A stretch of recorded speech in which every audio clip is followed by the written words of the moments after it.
Hello and welcome to the Not Ready for Primetime podcast. We're Gary Seath and Brad Robinson. And sitting in for Brad and Gary, Brad and Gary. This week, we're talking about Season 3, Episode 7, with host Mary Kay Place and musical guest Willie Nelson. This show originally aired on December 10th, 1977. Brad? Mm-hmm. You're a huge Mary Kay Place fan. Tell me all about her. Love the Big Chill. Love it. Other than the Big Chill, this is our second Mary Hartman host. I was going to say, we go back to the Mary Hartman. Well, yeah. Yes, indeed. She just won an Emmy for Mary Hartman. The show's one and only nomination and win for Best Supporting Actress. So yes, kudos, Mary Kay Place. And well-deserved. Also, Grammy-nominated artist. Yes, I was not aware of Mary Kay Place's breadth in entertainment before. I was not. I was not aware on her quest for the EGOT that she was on. Let alone that she sang, let alone nominated for a Grammy Award. But hey, what are you gonna do? You know, she wrote episodes of Mary Tyler Moore Show and MASH. We should go back. That's what I'm. Yeah, we should go back. Yes, Mary Kay Place. Like, her start is amazing. Yeah, she started as a writer, like on some really big shows. Like, got her start in some really cool things. Yeah, she wrote 3 episodes of MASH, the TV show. There was a TV special called The Shape of Things that she wrote on. I believe she wrote for All in the Family. No, with Norman Lear. That's how she got Mary Hartman. No. She guest starred on All in the Family, and that's how she got. That's how she got with Norman Lear. I thought she wrote as well. She did not write for All in the Family. She wrote for The Shape of Things, Paper Moon, MASH, Paul Sand in Friends and Lovers, The Mary Tyler Moore Show. She wrote that's what it was. I knew there was another Phyllis, good sitcom. She wrote an episode. I knew there was another sitcom. Okay. What she should have done was wrote for Saturday Night Live on December 10th, 1977. Brad, can I say, we've talked a lot about season 3 and high expectations for season 3. And halfway through watching this show, I thought, I so far don't like season 3. All of season. Wait a minute. All of season. You've given up on season 3 halfway through Mary Kay Place. Halfway through episode 7. I think all of the goodwill from the Charles Grodin episode was squashed by Mary Kay Place's episode. It ran through an episode and a half, and you're like, I'm done. 2.5. But yeah, I was 2.5. I'm good. I'm good. No, I found this episode to be a bit much. It's tough. Yeah. It is tough. And it's funny because I like going in and researching the Mary Kay Place of it all, because I did not know her that well, especially in 1977. I think I know 80s Mary Kay Place, Big Chill and her movies and that kind of stuff. So when I was going back and I was seeing what she was doing and how big of a deal she was on Mary Hartman, and that she was from that character recording country albums that were apparently doing fairly well and duets with Willie Nelson. And I was like, okay, like, she's apparently bringing a lot to the table that I did not know about. And I was excited to watch this episode, researching that and going in. Yeah. And then I watched the episode. And then you came out of that episode. Yeah. Woo. Yeah. Now is probably a better time than any Tuesday. Rewind before you turn it off. Yeah. To rewind and say, if you've been liking season 3 of our podcast, please leave a rating and a review. We need them. We're getting, season 3. We're going to get into some good stuff, and we're trying to get more listeners. And your reviews and your ratings help. So those of you who have, we thank you hugely for your support and dropping a line. But if you haven't yet, take a quick minute, leave a rating, leave a review on Apple Podcasts or wherever you're getting the show. It really would mean a lot to us. It'd be huge. We haven't begged in a while, so I wanted to get that in there. Yeah, you're good at groveling, so thank you for doing that. Yeah, happy. Yeah, we all have our skills. We all have our skill sets. Before we dive into this raucous episode of Saturday Night Live. Let's go backwards, actually, because last week we were on with John, and I think we got caught up in the Buck Henry of it all and the 5 finalists for the episode. But we glossed over something from episode 6 last week, right? We did, actually, or I don't even think we didn't even mention it. But yes, there's an incident in the SNL lore that's come down to be known as Black Friday, and we hinted at it a little bit in our previous show for season 3, where I kind of made a joke, kind of serious, kind of smart assy, but of this being the beginning of the end, season 3 being the beginning of the end of what we've called, I guess, the original era. And last week, I think is really where you might find that point where that beginning really starts. And it was an instance. It happened on the Thursday night of that week, which happened to be Lauren's birthday. And he's out of the office that night. And Dan Aykroyd, the story goes, Dan Aykroyd finds a budget breakdown of some sort of the show. And what he finds is there's a lot more money attributed to the writers than they're being paid. Also including the fact that Lauren is being included, with a high salary of the writer's salary. And so this sets Dan off on this Thursday night, and he starts, rallying the writers. Marilyn Suzanne Miller, I think, was the first person he went after, and he tries to rally everybody around, saying they're going to go to Lauren and this is bullshit, and this we can't stand for this, and because Dan, as we've been saying, has been doing a lot of the heavy lifting, writing and getting his characters on and such, and they haven't, aside from Jim Downey, they haven't hired any new writers really, right. In 2.5 seasons, and the show's getting bigger, and there's the stature's getting higher, and the spotlight on them's getting bigger. And so basically they find this budget, and he starts going around to all the writers and asking everybody, what do you make, confirming everything. They add up all the money, and it doesn't end up, there's a big discrepancy. And so they decide tomorrow we're going to confront Lauren, and we're going to go after Lauren and find out what's going on. And I think really they've said the real goal is they wanted more writers. They wanted more writers hired. They needed more help. They're pushing out all this work, and they need more. So, Friday comes around the next day, and they start rallying everybody around. They finally get Lauren, and they basically bully him, confront it. They pretty much call it like a rebellion, the writers' rebellion against Lauren. And, they demand that, they either want more money, or they basically want more writers. They need more help. And I guess the way it's described is Lauren kind of blows it off, and he says, well, whatever. And he plays it in his kind of, I guess, Lauren way of not getting too excited or too involved, and, says he won't get bullied into anything. But basically this rebellion, quote unquote, from the writers does eventually spark 2 new writers coming on.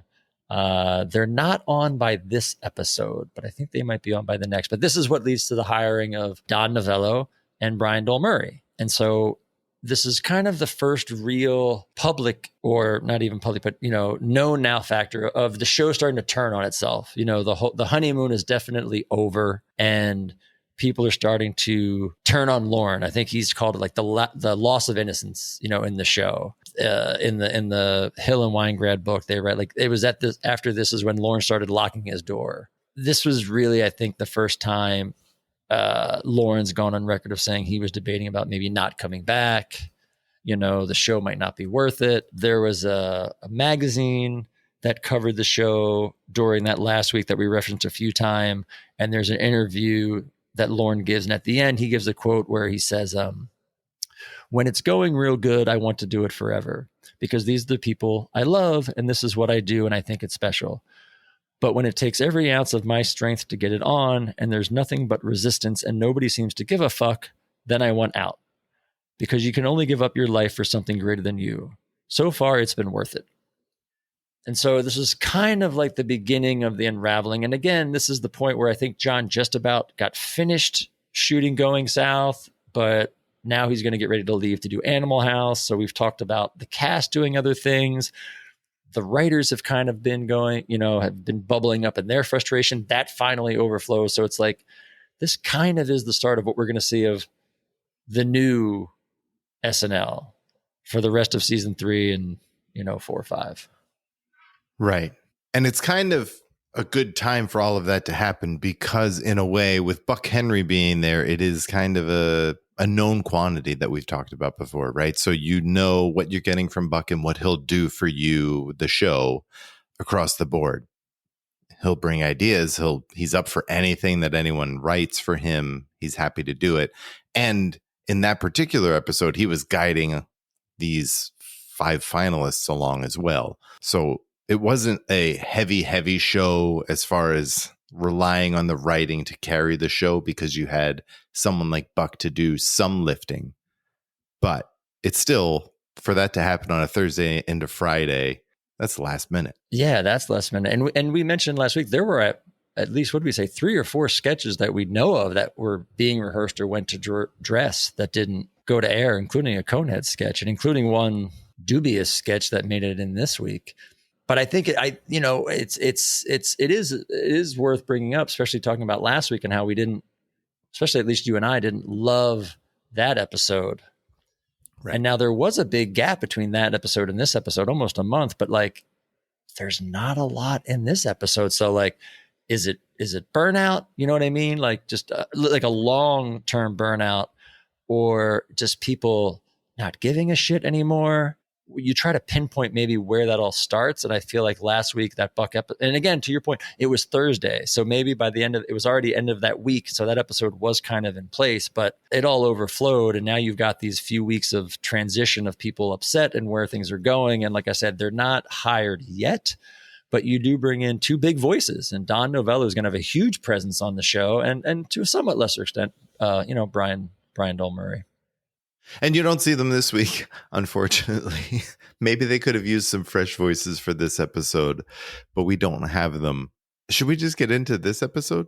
I mean, we should. Yeah, let's go right for it. What are we doing? Oh, Mary Kay Place. Yeah, Mary Hartman. Yes, yeah. Yes. This show was airing in place of Grizzly Adams Sets Fire to His Head. So that was this week. Of course. The cold open starts with the cast and Mary Kay Place as cheerleaders, and they're in the locker room talking about pep, and they don't have enough pep, and John's late, and Mary Kay wants pep because the network wants it, and man, this dragged on for a bit, and not in a good way.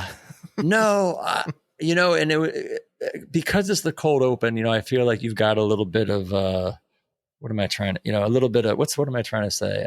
I'm not sure. Not breathing room, or you give it a little bit of a little slack. Bit of grace. Yeah, sure. Yeah, because you're not in the episode yet. Right. But even saying that, I agree. I was like, it's amusing, I guess. The idea of her as a cheerleader was odd. And they were going back to the meta idea of, kind of like the locker room bit, if you will. But it's like the whole cast. I do always like it. It is always fun to go meta, and it is always fun to see the full cast. But this was almost like too cute. Yeah. Yes. It was like something just felt out of place to me. Well, I thought that it just went on way too long in the beginning. Because I didn't feel like the payoff was all that great, as far as them being cheerleaders and it being a pep squad. And I wasn't really sure why we wanted it to be a pep squad either. Like, that's what I couldn't figure out. That was the big thing, is why. Like, what was the cheerleading? Because it almost would have made more sense to not have it be a cheerleader. Like, have it be Mary Kay Place as Mary Kay Place, just in the locker room. Instead of making it into a sketch, should have to be more real, almost more meta, would have been funnier or played better. The cheerleading thing, aside from having a reason to have a marching band come out and play the SNL theme, and then they run out on home base and they've got one of those like paper sign things that everyone's going to run through and bust through, and they announce their names and they build a pyramid. Like, that seemed to be the only rationale as to why they're cheerleaders. I honestly was very confused by the cold open and why they were cheerleaders. Mm-hmm. And then when she went into the monologue, she starts talking about her diary. And I was like, is Mary Kay Place stuck in high school? Are we living her high school dream right now? Because that's kind of how it feels. Like, it felt very weird and very strange. And the fact that you play a cheerleading squad. And she even says when she comes out, like, whatever kind of jump that was a lot easier when she was a kid. The whole thing was weird to me, like the whole bit of it. I didn't connect the two as much as you have, but I hear what you're saying because she comes out and she actually says it's her 8th grade diary. It's not even high school. It was her 8th grade diary. But she well, of course, my first worry was she comes out for the monologue and you see a stool. And of course, anytime I see a stool in the monologue, I get worried. Did you know she was a singer at this point? Well, yes, you had done your research. I guess I did because I'd done the research. So then I was like, that was even more so. I'm like, I know she can sing. There's a stool. God damn it. And she has kind of a fun little comparison where she talks about adolescence versus live television. And they're both kind of the same because they're potentially embarrassing. I'm like, okay, it's kind of a funny bit. She kind of tied it together a little bit. But then she basically just she just reads from her what is supposed to be her 8th grade diary. And strange. That's the bit of the monologue. It was strange. I will say it was different. It was different and it was interesting. So in a stretch to give points somewhere, I will say that. I mean, it gave the host something to do that wasn't singing a song and wasn't doing a stand-up bit. So, they are trying something new. Let's give a little bit of credit. It feels like you're giving points just for the sake of giving points, though. This is like a participation trophy at this point. I might be. She's She's wearing a sweater. She's wearing the Mary Kay sweater. So yeah, the audience was just as amused as I was. They were just as confused and not laughing and uncomfortable. Well, it went on a little long again. Mm-hmm. And I don't know if there really was a payoff. No, she reads from the diary, and at the end, she just mentions something to the guy who she was trying to ask out to the dance in the diary. And that's kind of how it ends. It just kind of ends. There's no real zinger to close with. No. It kind of just closes with a fizzle. And she's like, we'll be right back. You're good at taking notes. I took a note on this one. My note was, why did she think this is funny? I don't know. I don't know. No, I don't know. Yeah. I don't know. But I will say what is funny. God damn, if they're not still hitting out of the park with pre-tapes, right? Commercial parodies, a classic. Classic commercial parody for Hey You. The scent you just can't ignore. You. Sometimes they might just want a little company for the evening. That's why old Bab created Hey You. Just one whip does the trick. For those occasions when you can't afford to be subtle. Hey You. The scent you can't ignore.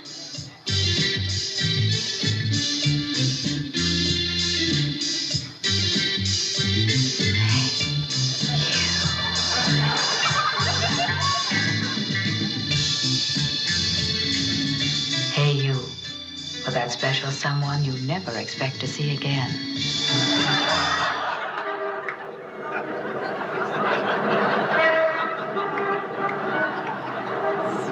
Hey You, the perfume for one night stands.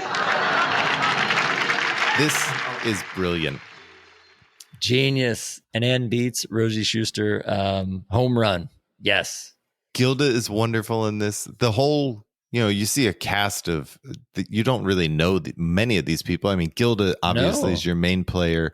You see Davis and Franklin in the background. You see Buck Henry at one point. Which you see Buck at the end. Yeah, that was awesome. I always remember. It's so funny.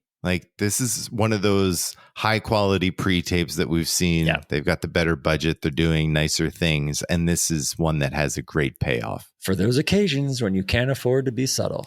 Yeah. I mean, for anybody who doesn't know Hey You, I'd be amazed. But this Gilda, as much as we say Gilda does the little girl bit really well, she also does this fancy woman really well too. It's rare that she does it, but when she does it, she pulls it off really well. And this is another instance where she's kind of this very fashionable woman, and she, plays to the men, and the music just cuts, and it's daytime, and she's walking out of the apartment building, hailing a cab, cigarette in hand.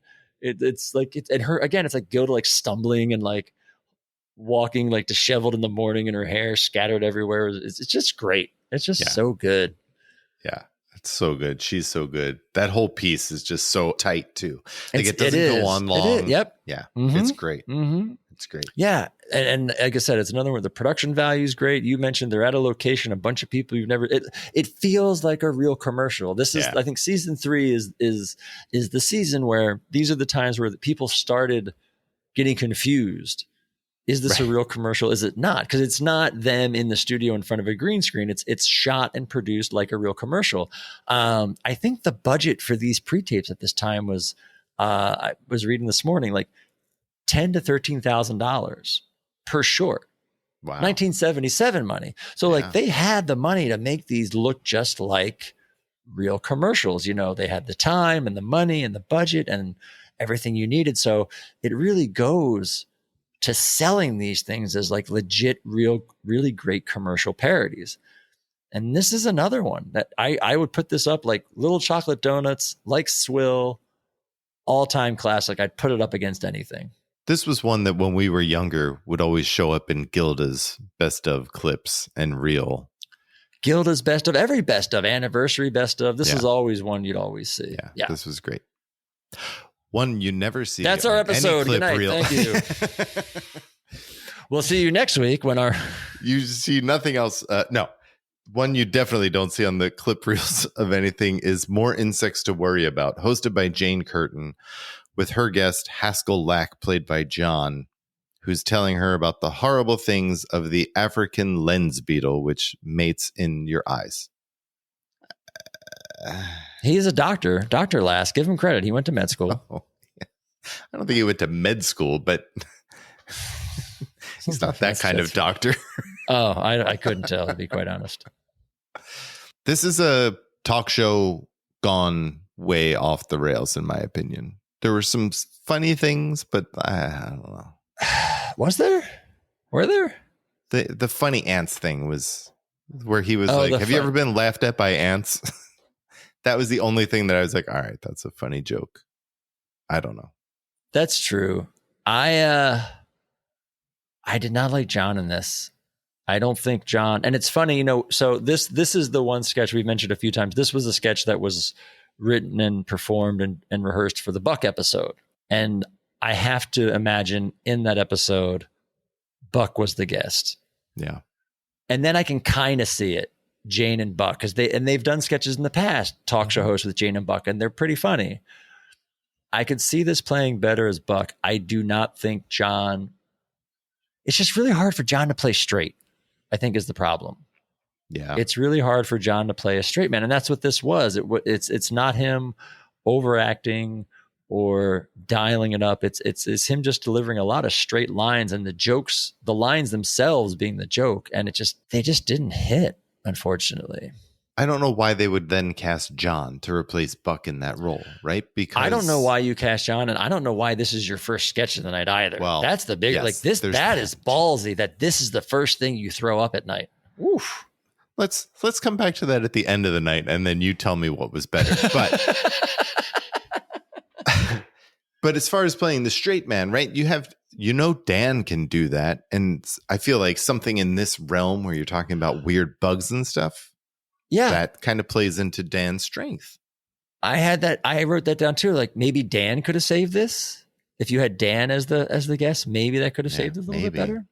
I don't know. This didn't get a lot of laughs. Fun. No, it wasn't. Did not get a lot of laughs. And even Jane couldn't save it. You know, we got Jane back as her talk show host, playing, you know, Jane Curtin talk show host, which is always good to see. And she's pretty spot on. Like she was pretty much as we've seen Jane, and even she couldn't pull it out. No. But Jane comes right back with the 4 women with Southern accents talking about how to be a total woman and succumb to their husbands.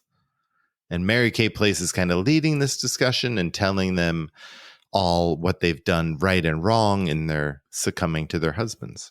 This is another one that I was like, what are we doing? Maybe this would have been better with Buck too.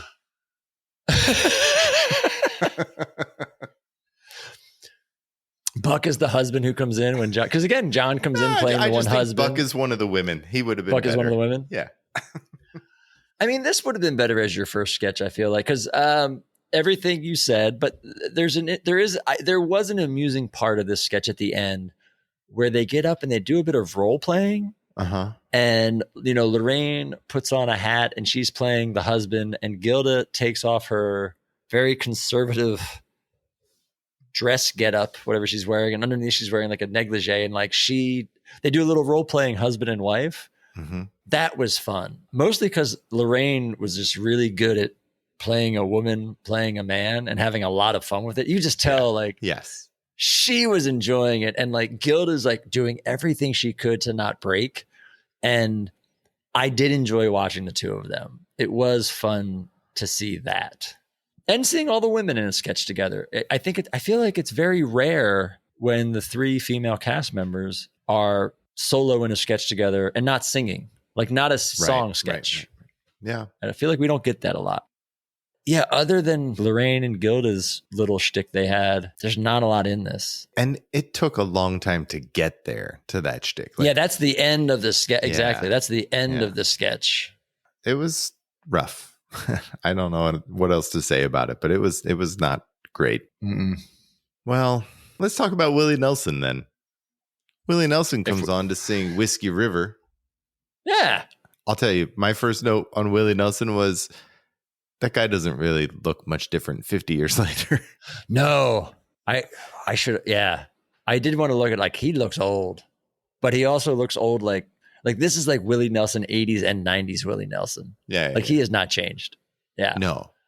But I mean, Willie Nelson's interesting at this point. He'd released like 20 albums at this point. Yeah. In his career. And he'd kind of had a few number one albums in the mid 70s. So he's been hot, and now and then most recently he's been part of that new, the outlaw country movement that he got involved with. So he's around. He's a presence at this point to have on the show.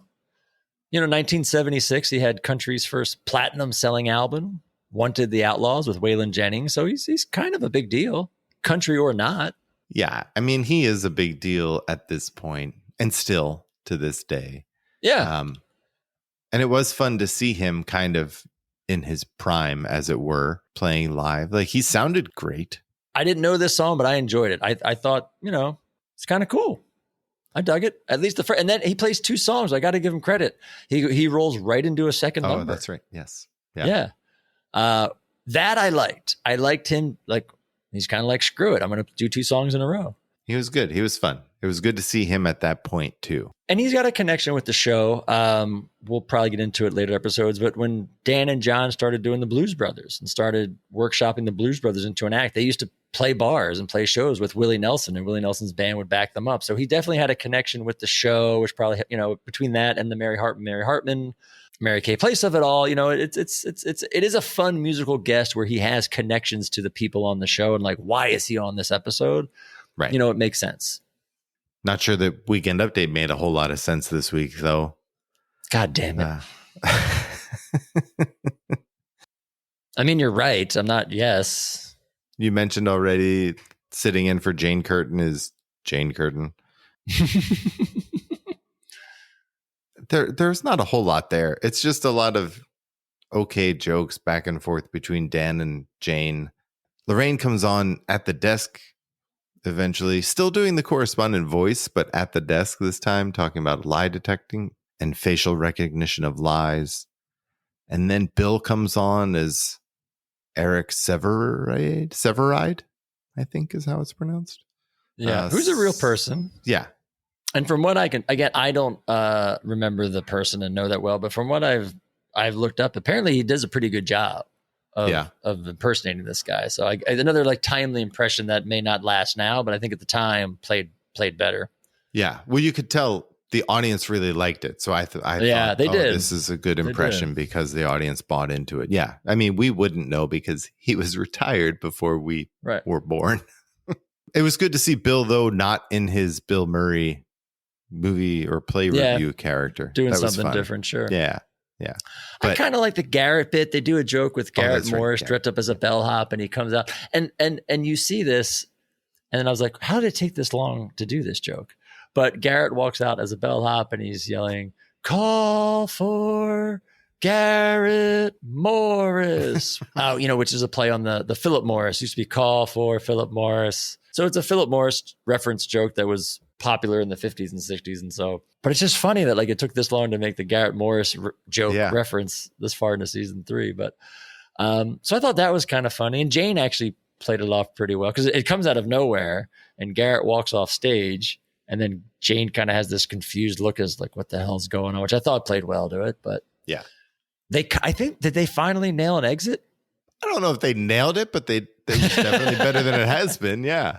It was nice. They do a little bit where they pull the cue card out and they give a shout out, a nod to the cue card guy who was sick. And then they shake hands and Dan actually does a pretty good face plant. Like right. That was a very good face plant. Yeah. Yeah.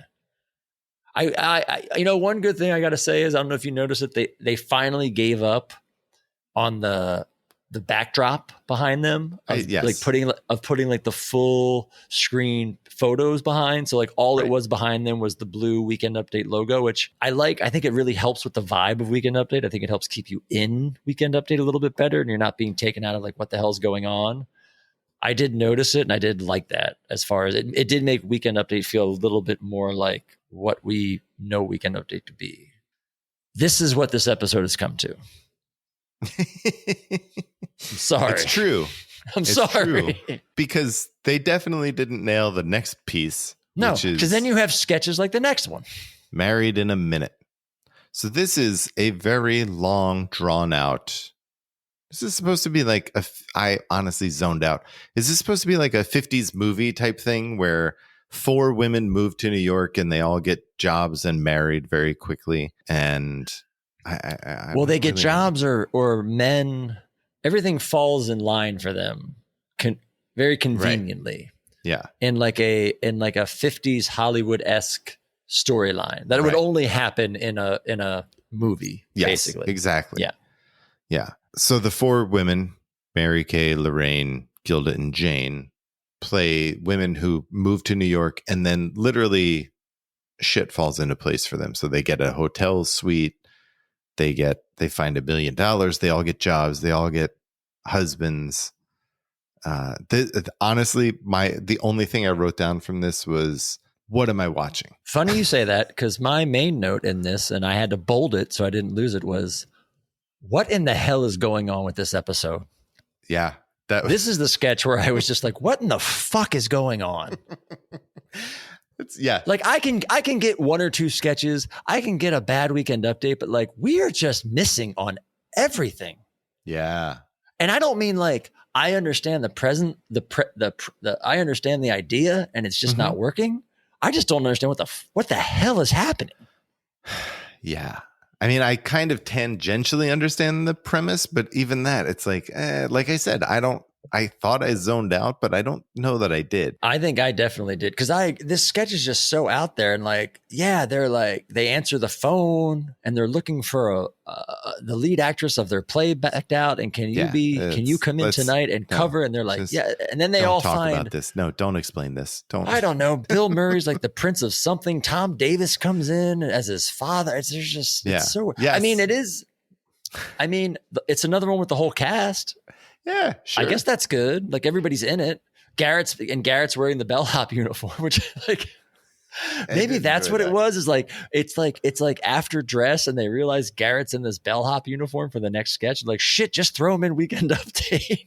Yeah, right. It's just all over the place, this sketch. Yeah, my note at the end of this sketch was just, this sucks. Mine was in the middle, and I was just like, what in the hell is going on with this episode? Because again, I was kind of excited with the host. I was reading about it because I only knew her from the 80s as a movie actress. And I realized, there's a lot more to her. So great. I'm excited. She was kind of not a big deal, but she had stuff going on at this time. Like this is a person of the time. It made sense. And it feels like they're just not hitting on that. This is just like a completely bizarre, random episode.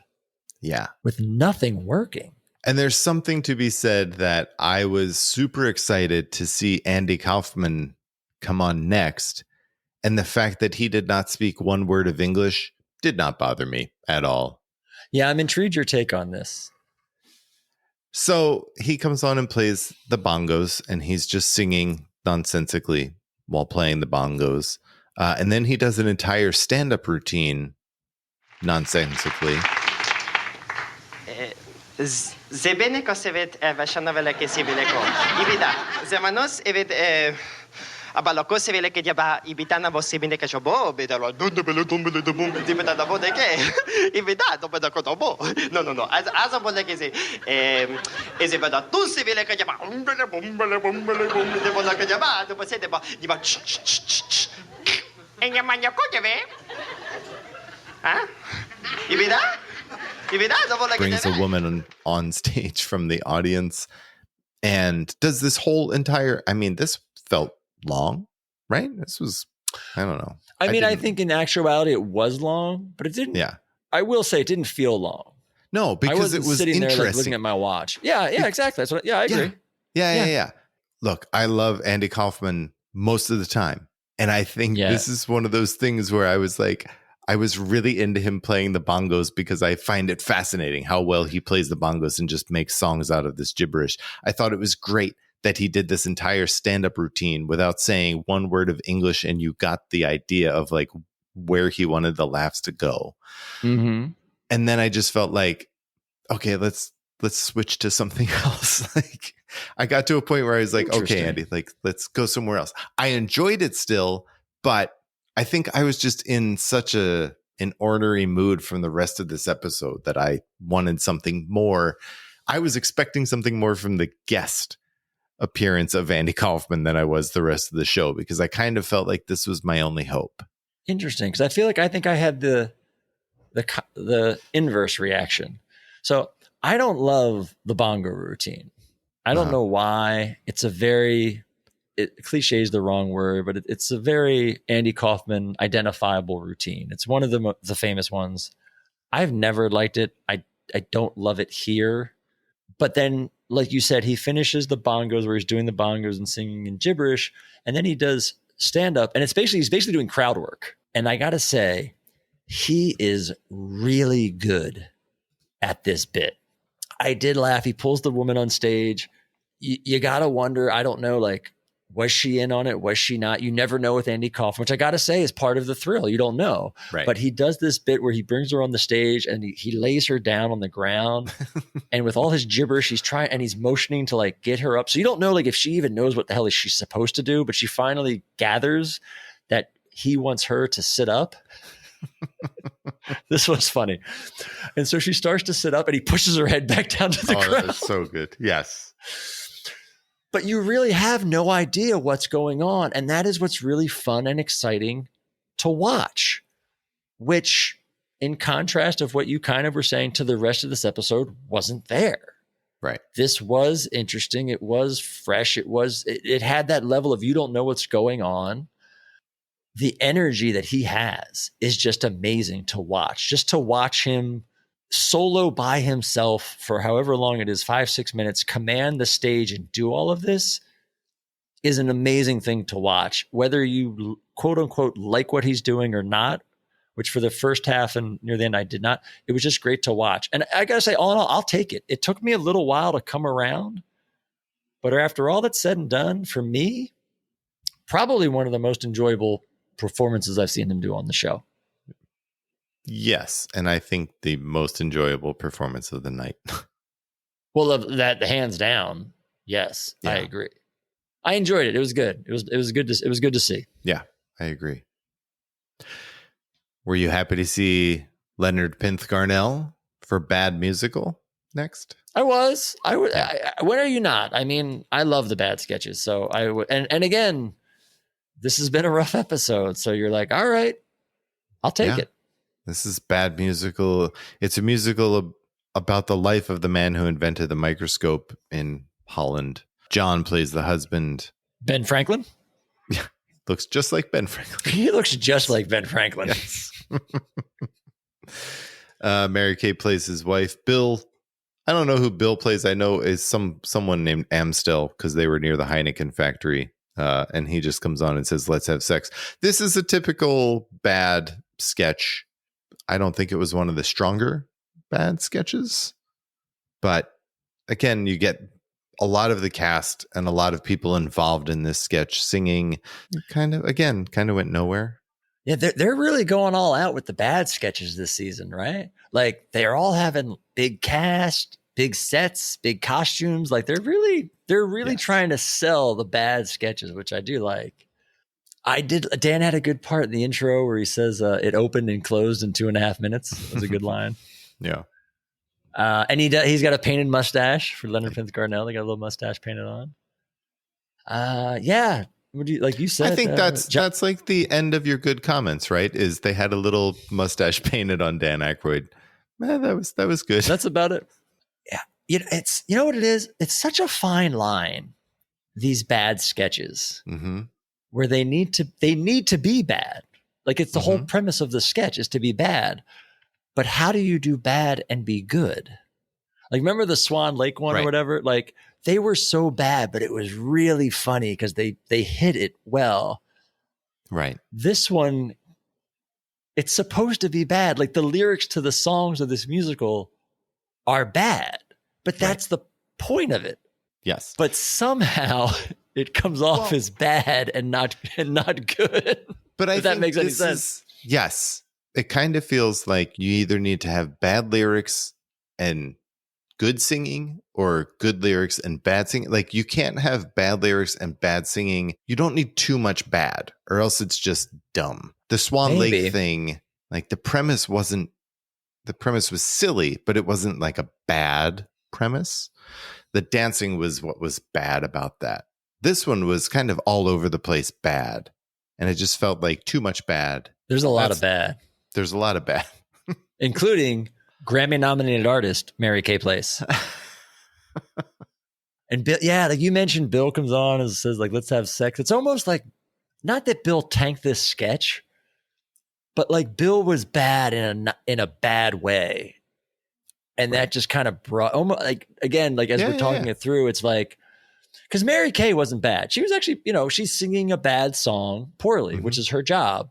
And John does it poorly, even at the end when they do the big finale and John like kind of almost comes out of character and looks more modern in his movements. Right. It makes sense. Like that's a bad performer doing a bad sketch. But it's like, for whatever reason, like Bill's attitude or delivery, whatever, was just like tainted this almost for me. Now that I think about it, it's like maybe that's what it was. I don't know. It just didn't hit. It just didn't hit. I don't know. No, it did not. And then we come back to Mary Kay Place and Willie Nelson singing Something to Brag About. Not this episode. No. This was fine. Yeah, I don't have much on this. So this song though, I think was on her album that she got nominated for the Grammy for her best female country vocal performance. And this song was on that album. But the song, I don't know. I mean, I literally have one note. It's like, okay. That's all I got. I think that sums it up nicely. Yeah. And then we get our first recurring characters back with the Farbers. Right, Mom. And on the 5th night, Larry gave me a beautiful matching top. And then last night, I got a lovely matching purse. And tomorrow, for the last night of Hanukkah, Larry's taking me out to dinner so I can wear the whole matching outfit. Yeah, it's very sweet, right? Well, Mom, look, I've got to run because we're having Larry's boss and his wife over for dinner. Yes, they're Gentile. Yeah. Well, they're a very nice couple, and I thought we'd have them over for dinner and light the candles and tell them a little about Hanukkah. Well, Mom, Larry's home. I got to go. I got to check dinner. Okay. Yeah, we're having chicken, right. All right. All right. Yeah, we'll call you soon. All right. All right. Okay, Mom. Or we'll call Monday. All right. All right. All right. All right. Bye, Mom. Bye. Hi, honey.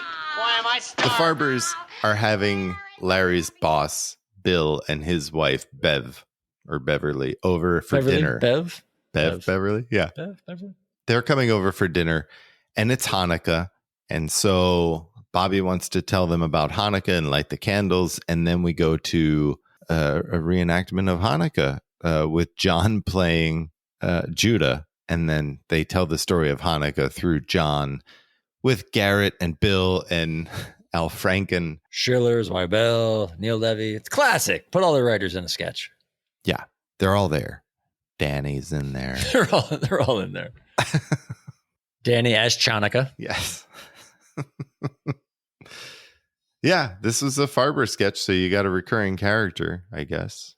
I will say this is the Farber sketch they used or used to use, like in all the reruns. You know, with Gilda on the phone. All right. Like I did laugh because it's like, oh, this is the sketch where that's from, where she did, all right. Yeah, I don't know what to say. It's like a weird, I don't know. Did this feel, now that we've been watching a few Farbers in a row, it kind of felt like John was doing Larry Farber light. Did that come across to you at all? Because so much of him playing Farber was this like over the top guy trying to be cool and hip and please people. And he just felt very subdued, like for no good reason in this sketch. It was, that's what I wrote. It was like Larry Farber light. No, that's a good call. I think, you know, him running off screen to play Judah then in this reenactment definitely didn't help him. Well, it wasn't the point of the sketch. Obviously, the point of the sketch was for them to leave and have this Hanukkah story reenactment. But for the Farber part of it, it felt like a different Larry Farber than we had seen. I could see that. Whatever that's worth. But I did like, there was a good, I got to say, Bill might have had the best line of the night where they're sitting down and that, you know where I'm going already. You're already laughing. Where they come in and they're like worried how they're going to explain things. And they're starting to explain Hanukkah to Bill and his wife. And Bill looks and goddamn deadpan as Bill Murray looks and he goes, that's why it always puzzled me why the Jews killed Christ. Right. And they're like, well, no, and that's not like John and Gilda's reaction is pretty much, I don't know why, but Bill's delivery of that I thought was quite possibly the funniest line of the night. That's funny because I thought that was a great setup for John's reaction to that. Like I thought John's reaction to him saying that was brilliant because John's like, no, he didn't kill Christ. Like that's what amused me. Like, I thought Bill did a really good job of setting that up. And John's reaction is actually what made me laugh at that joke. Okay. All right. When they came back is actually what made me laugh. Like when it came back to the living room scene. Something must have went not as planned. Yeah. Right. Cause yes. Like Bill's like holding his hand up, like, hold on. I don't know what that was, if it was to John or the camera, but something wasn't ready. And Bill makes a remark to John, like, yeah, that's always got me too, Larry. And like totally, it was something that was definitely not scripted. And that was the part that that was the line of Bill's that I laughed at. But because then John starts like hamming it up. Like they definitely, it's almost like they knew they were done. It's like, it's gone. Let's just get the hell out of here. Fun. They were having fun. They did. At that yes. Point. Yeah. Yes. Yeah. I don't know. It was interesting, I guess. It was fine. I don't know what to say. I don't know. We need to say it was interesting. But that's our show. There you go. Place comes out and says good nights, and then the cast eventually joins her with Willie Nelson and his crew, and that's it. And that's the thing I noticed too, again, because you see it's John pulls up Willie Nelson to get him up, and that's remember they have that connection. They played together a bunch, so that was cool to see. And Andy Kaufman comes up, which was cool to see him on the stage. It was kind of fun to see. I agree. And we should say the closing credits. They announce next week's is the Anyone Can Host winner and the musical guest, the Sex Pistols, which, as we'll talk about next week, are actually not the musical guest, but they were supposed to be. Well, that's for another show. Sticking on this show. I did not like this episode. Halfway through this episode, I realized this was my least favorite episode of the season so far. You know what's weird, though? I don't hate this episode. I'm just disappointed. Which, if anybody cared, I feel like is worse. But I just wanted more. I don't know. And they had been off for a month too. That's the other thing. Like, it wasn't like this was like 3 in a row and you're like, all right, like everybody's drained. They had been off for a month. I think I said this last week. The myth of season 3 for us has really bit us in the ass. Just going to ask you this. Yeah. And I think this season has been overall, I will say, it's been disappointing. And I think part of it is because we had high expectations for this season. To be fair, we're only a third of the way through. We're talking about a season as a whole right now. Yes. We're only a third of the way through. But I agree with what Correct. you're saying. I agree. And part of that is just because we know what happens later, right? And I think we have this expectation for it. But I would also argue that this episode was one of the weakest episodes we've seen in the first 2.5 seasons. I agree. And I'm not saying it like in a bitter way because disappointed. It's like disappointing. It is disappointing. It's disappointing. You expected more, especially like I said, when I was seeing who Mary Kay Place was at this point, I was genuinely excited, probably more than I should have been, because I was like, would have been like, oh, whatever. But I'm like, oh, okay, Mary Hartman, Emmy, she's been singing. There's cool stuff involved. Okay, she's got more to her than I ever thought. There's just nothing there. That's the bummer. There's like, maybe that's part of the writers, like a self-inflicting wound. Maybe. You know what I mean? Like of them just being bitter at the show, like we talked about at the start with this whole thing with the writer situation. Maybe they're just like not wanting to put forth anything for somebody who's not a Buck or a Steve. So they're like, fuck you, we don't care. I don't know. Or maybe it's just a miss. Maybe it was just a swing and a miss. Who the hell knows? It also feels like the open and the monologue felt very heavily influenced by Mary Kay Place. And then she went nowhere. Yeah, it went nowhere, but it also came out of nowhere. It just felt off. But I mean, like her as a host, like you don't feel like exactly what you're saying. You feel her presence very much as in the cold open and the monologue, and then she's literally like a bit player. Well, you know what I mean? Like she's Bill's wife in Farber's. She plays one of 4 women, interchangeable in both of those women sketches. Like she does not stand out at all. Well, in the Total Woman one, she kind of plays the lead woman in that she's like, I guess, fair. But still, like it's not. I don't know. It's not. Does nothing in a bad musical other than play the wife. Right. But it's not like a Madeline Kahn in a bad sketch where it features her. Right. She's just there as a repertoire. So to your point, that's good. She kind of is there and just fizzles. Yeah. It's like she had two ideas that she thought was great. I was going to say great ideas, but they weren't, in my opinion. And then it just kind of went away and went off the rails. And it's a shame. Yeah. Well, Brad, what are your best bits? Shockingly, 7 episodes into the season, for the second time, I am picking one pre-tape. Yeah. And it's Hey You, an all-time classic. Yep. That's what I had for my best bit. That's all I got. I thought about stretching it to Andy Kaufman, but I don't think it qualifies this time. It was. I will say the Andy Kaufman thing was the second best thing of the episode, though. I will agree. And I didn't even love the bongo. Again, as I said, I don't love the bongo bit, but I just you have to appreciate him and his craft and his commitment to it. Yeah. And just watching that and just, knowing stand up and knowing stand up's doing crowd work and watching him doing crowd work where no one in the crowd knows what the hell he's saying. Right. It's kind of like, the more I think about it, it's really genius. Right. It's kind of really amazing great that he does all really of that great. Yes. It's without really saying one word that you can understand. Yeah. It's really good. And he is a really good bongo player. Like just watching him, like he's good. That's true. Yeah, it's true. Next week, we are going to be talking about season 3, episode 8, but we will not be hosting the show. The show will be hosted by the winner of our Anyone Can Host contest, Craig Weller. Or is it Wheeler? I don't know. Let him tell you next week when he hosts the show. Yeah. Good luck topping this episode, Craig. Got your work cut out for you, buddy. He will be talking about season 3, episode 8, with host Miskell Spillman and musical guest Elvis Costello.